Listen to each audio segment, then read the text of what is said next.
Olá pessoal, então nesse vídeo vamos conversar um pouco sobre ativos financeiros. Então no último vídeo eu comentei ali sobre investimentos, o que eram investimentos de uma forma bem abrangente, né, incluindo também educação, saúde. Mas nesse vídeo eu vou focar mais em ativos financeiros, que como no último eu comentei só por alto, para que servia cada um deles, aqui eu vou entrar um pouco mais no detalhe. Então, o que são ativos financeiros? Tá? Então, são todos os bens e direitos que o investidor possui. Tá? O investidor é aquele que aloca os seus recursos poupados em uma atividade produtiva e essa atividade lhe dá bens e direitos. Né? Então, são esses ativos financeiros e ele investe nisso visando rendimentos ou valorização ou proteção de seu patrimônio. Então, manter o valor do seu patrimônio. Então, nós temos alguns ativos um pouco mais focados nisso, como renda fixa, ouro e commodities, ou mesmo seguros. Para multiplicar patrimônio, então, ou seja, gerar receitas e aumentar a riqueza ao longo do tempo, nós temos, por exemplo, renda variável, como ações, fundos imobiliários, Bitcoin, e ativos que forneçam liquidez. Então, você também mantendo esses ativos em sua carteira, você consegue convertê-los em dinheiro caso você precise. E exemplos disso são alguns ativos, alguns títulos de dívida, sejam públicos ou privados, que também ofereçam essa liquidez imediata, tá? Caso surja essa necessidade. Então, normalmente tem essas três funções, tá? Proteger o patrimônio, multiplicar o patrimônio ou fornecer liquidez para quando você precisar. O primeiro deles, acredito que seja o mais simples, tá? A renda fixa, ela é composta por dívida. Então, o que são títulos de dívida? Títulos de dívida, perdão. São contratos em que você empresta dinheiro para alguém, né? Para o emissor da dívida, e esse emissor ele vai te pagar um rendimento.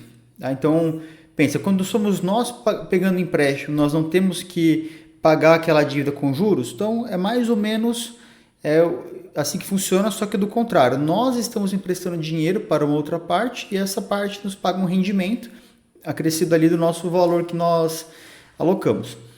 Então, exemplos disso são títulos de tesouro público, como o Tesouro Direto, ou mesmo privados, como CDBs, LCIs, LCAs ou debêntures. Tá? Podem ficar tranquilos que haverá um vídeo que eu vou explicar apenas sobre isso. Mas o importante é o quê? Entender a ideia geral, que esses títulos de dívida são contratos de empréstimo entre o investidor e o emissor. Tá? Então, características. Eles dão certa previsibilidade da rentabilidade, com menor risco em comparação à renda variável. Mas se você tem um menor risco, provavelmente você vai ter um menor retorno, tá? Pelo menos um menor retorno previsto. E o objetivo é oferecer uma receita com certa estabilidade, né? Com uma certa constância e proteger o capital. Já a renda variável, ela envolve ativos cujo retorno depende do desempenho desses ativos no mercado, tá? E não dão nenhuma previsibilidade garantida. Como o próprio nome diz, esses ativos eles podem se valorizar ali acima do esperado, bem como dar ou não rendimento, tá? Então, os principais são ações de empresas, né? ETFs, que são os Exchange Trading Funds, que são ali fundos que possuem alguns ativos na cesta, BDRs, que são ativos do exterior negociados no Brasil, ou mesmo a pessoa que investe nesses ativos diretamente lá também. Tá? Então tem uma diferença, não vamos precisar ficar entrando em detalhe, mas o BDR já envolve alguns ativos do exterior. E a função desses ativos, o seu papel é dar crescimento no longo prazo, porque você sabe, igual essa imagem que eu coloquei aqui, que vai ter oscilação periódica conforme os ciclos de mercado. Mas no longo prazo, elas tendem a performar, tá? Bem com um potencial muito maior que a renda fixa, mas, como eu falei, o risco é maior. E também faz parte da renda variável os fundos imobiliários. Então, o que são fundos imobiliários? São fundos, né, como o próprio nome diz, que reúnem investidores para aplicar em imóveis ou títulos ligados ao setor imobiliário. Então, é uma forma que o investidor tem para investir no mercado imobiliário sem precisar estar adquirindo um imóvel especificamente ou comprando uma dívida. Então, é uma forma bem interessante que eu vejo ali na renda variável. E o legal dos fundos imobiliários é que eles distribuem rendimentos mensais, que normalmente nós não pagamos o aluguel mensalmente. Então, uma parte desse aluguel, né, que é repassado na forma de dividendos para os cotistas, são recebidos de forma mensal também. Moedas e commodities, tá? Então aqui já é uma classe de investimento um pouco diferente. Moedas nós não temos muitas dúvidas, né? São aquelas moedas um pouco mais fortes, como o dólar, o euro, o franco suíço. São aquelas moedas que têm uma política monetária um pouco mais controlada e normalmente não sofrem muito com a inflação. A Libra também é um exemplo disso.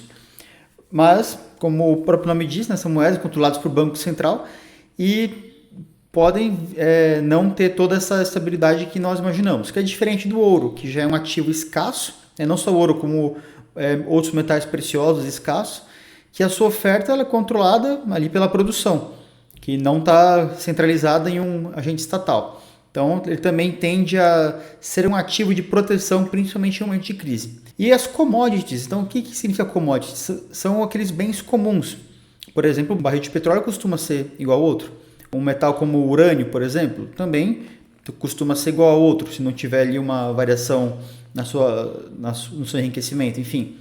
Mas esses ativos, eles também, como eles têm uma demanda muito alta, eles também podem ser negociados como investimentos também, tá? Principalmente como diversificação e proteção contra instabilidades. E, só para sintetizar então, servem como escudos, principalmente em tempos de turbulência. Então, quando a gente vê que está tendo uma crise, normalmente o preço desses ativos tende a se apreciar, tende a aumentar. Criptoativos. Então, são ativos digitais que utilizam blockchain, que é uma tecnologia que garante escassez aos ativos digitais, para garantir sua segurança e também, como eu falei, a escassez.